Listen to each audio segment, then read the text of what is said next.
So why the car allowance again when you've already gotten 160 million naira worth of Jeep?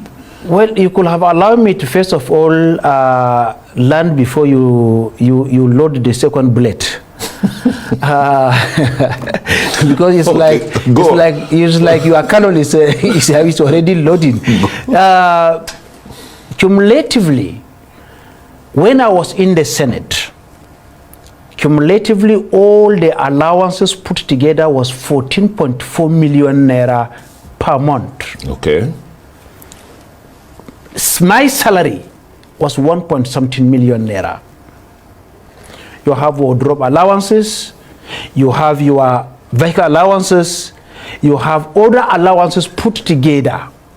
It was 14.4 million naira. Okay, these are the allowances, and your salary was 1 million. Let's just say 1 million. Well, yes. So each senator, yes, during your time then, yes, would go home with 15.4 no, million. 14.4 million. No, plus your 1 million. No, including salary. that. Okay, including to be 14. Okay, that's yes, fine. 14.4 million. Yes. Today, the yes, case is different. Yes. It's about how much? It is about 29 million now. 29 million. Yes. In this austere Nigeria. I will come to that. Okay, now, go on. Now,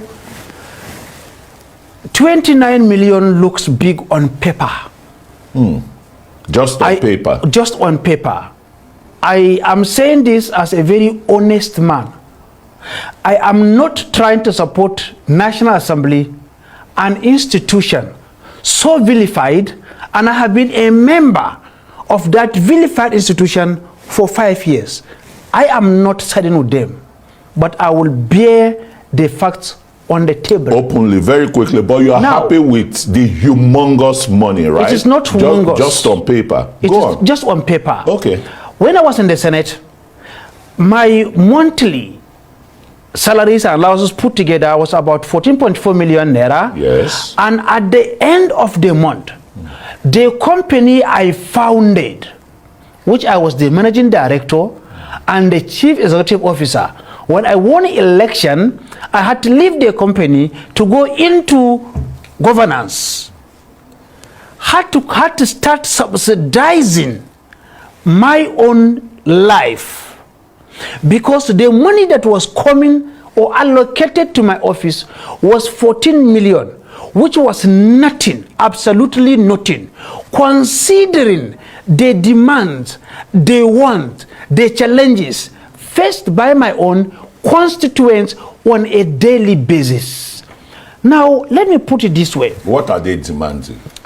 Somebody will come and tell you today his wife is sick, he is sick, his children cannot pay school fees, he's in the hospital. I have a case that on that one person alone I took the hospital. I spent 14 million naira on one person.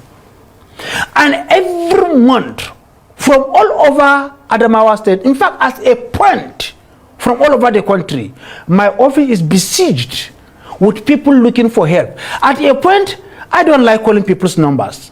I don't like visiting people. Isn't it? You definitely will go on. Yes. But at a point, I had to start calling some state governors to help me with cases that is being brought from their state into my office. Now I have 14 million naira a month. And I am paying a lot of people's scholarship in my office. I am subsidizing people's life in my office. While a state governor in this country is going home with over 700 million naira security vote every single month, minimum. Some go home with 1 billion naira. The state governors, they put it in their pocket, right? No, I didn't say put in their pocket. Yeah. You said they go home. Yeah, of course, they go home with it to do other security issues. I can't say they put it in their pocket. That would be very, very, very bad. Look, the political elite, yes, let's put it pronto, the yes, political elite have taken governance and development far away from the people. In other democracies, yes. let's take some of the older democracies like yes. the US. Yes. Where do you see the constituents yes. besieging their senators or their House of Representative members to beg for money that they cannot pay school fees and the rest, and so therefore the legislators will now overbloat their salaries? Well, governance and development have been taken far away from the Nigerian people. I agree with you. Mr. Chris, I agree with you. Governor has been taken far away from the people, and that is where local government administration have to come to the fore. Before now, local governments were getting so much money. They were given contracts at the being local squandered. Yeah, before now. Yeah, before now. Yeah, they were doing very well. Chairman was a big man. He can give contract for construction of primary school, culvert, small art road, art dams, and the rest of it. Today, the governors have hijacked the local government system through a devilish thing called JAC, that's joint account. Being that today there's no election in the local government. Okay, let's quickly leave the local government issue, because Nigerians are really, yeah, I know. Nigerians are really, your duty yes. is to legislate yes. for the good governance yes. of this country. And you're trying to justify today's salary of each legislator, 29 million naira. In the face of the asphyxiation Nigerians are going through. Sorry, it looks as if I'm beginning to raise my voice. Yeah, I'm only please just raise the voice. I'm just talking I for want you to off the mic. There's no mic here. I'm just talking for the Nigerian people, yes. really. 29. How justifiable is this in today's Nigerian economy with a salary, a minimum wage of 70,000 naira? I think what the National Assembly should do is to create a fund, a particular fund in the office of our legislators, who are the representatives of the people, to take care of this kind of thing, so it will not be lumped into their own salary. Let me say this on a live national television. I am poorer, much poorer as a man when I became a politician than I was before I became a politician. Why didn't you resign and go back to your business? Because I enjoy serving the people. You could still serve them with your company. But now, yes, that is the point, because you will get somebody in that may not be as passionate as I am. Now let me say this today, and go to my village and check this.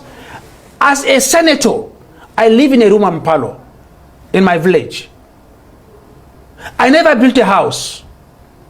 In my hometown, my local government headquarters, I don't have a house. I live in my friend's house. My friend lecturer gave me a house. I live in it. In my state capital, Yola, I don't have a house. You are exceptional. Now, I am saying this on national television. If anybody in the world can point out a house that I built, I was building a mansion before I became a senator.